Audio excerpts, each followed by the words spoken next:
वायुनाकाशम् अवाताः सर्वम् न हि ब्रह्माण्डं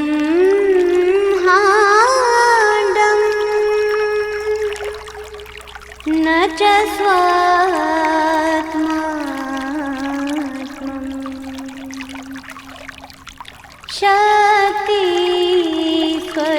शक्तिस्वरूपं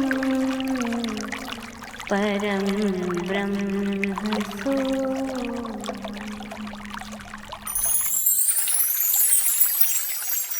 पुरुषो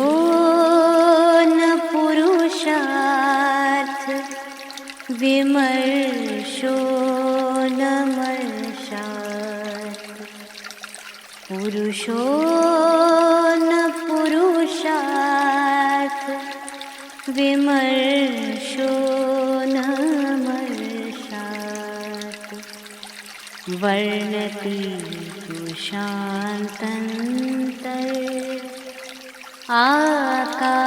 आकाशम् सूक्ष्मो न वेस्तार न परं व्यापारम् सुअन्तदारम् परं ब्रह्म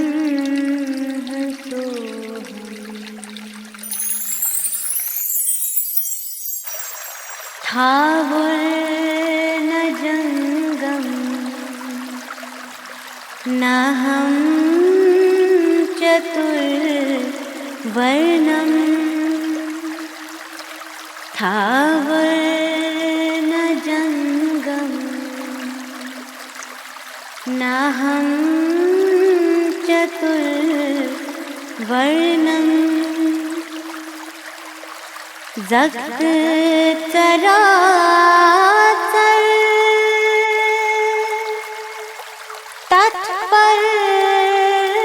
तत्परमकारम् सत्नास्तु अचिन्तारम् सूक्ष्मो समाधि परं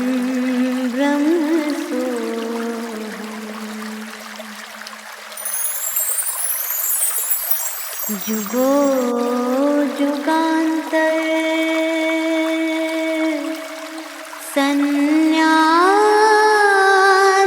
संन्यासवर्णम् जुगो जुगान्तर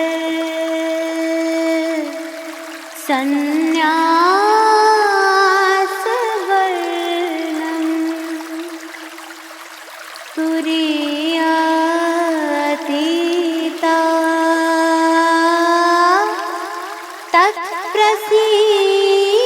तत्प्रसीदोऽहम् अचिन्त्य रूपं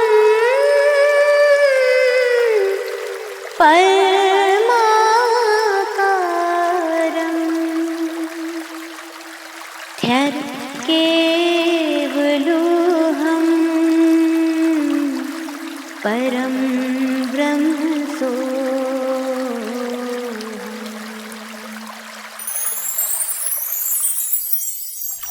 माता न पिता भ्राता न बन्धु माता न पिता भ्राता न बन्धु वार्ता न वेदम् एको केवलोऽहम् ग्वर्ण चेला मंत्रो न लीला तथ्युस अकेला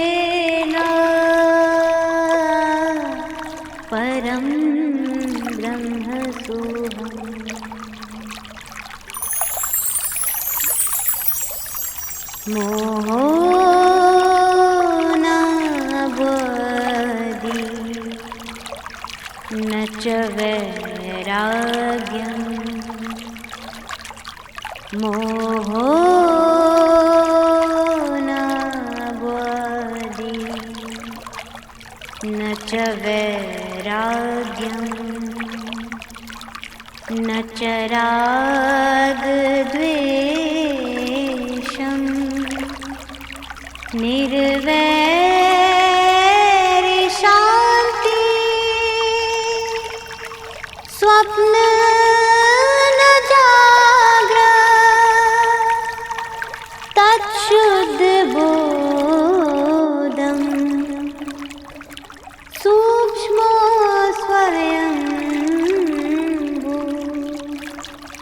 परं ब्रह्म सोऽहम्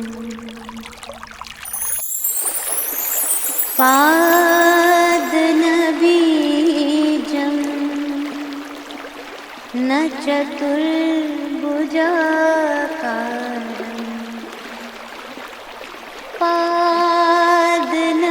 पादनबीजं न चतुर्भुजाकारम्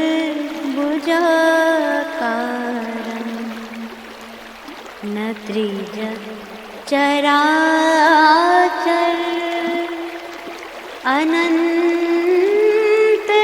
अनन्तरूपम् सहस्रनामं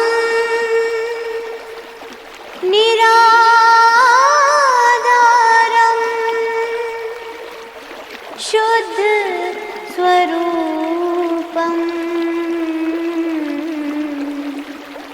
परं ब्रह्म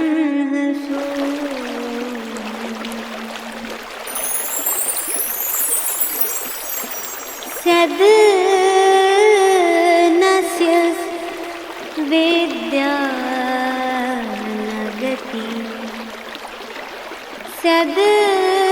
सद्नस्य विद्या न गति हृदन परीक्षा आकाशरूपम् खगाकाश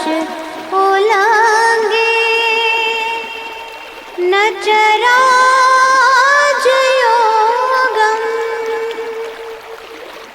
न लम्बन निरालम् परं ब्रह्म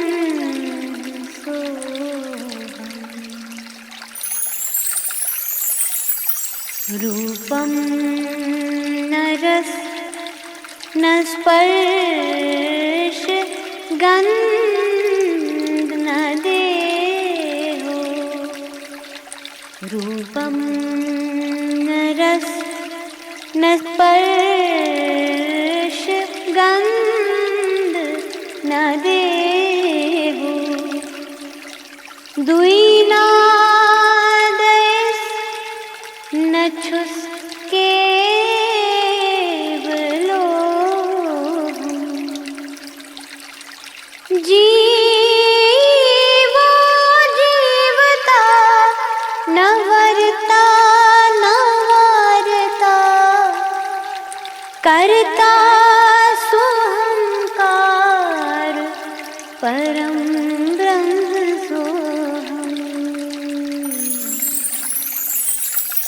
ईडा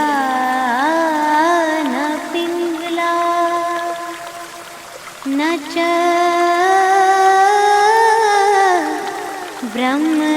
ब्रह्मनाडी ईडा न पिङ्गला न च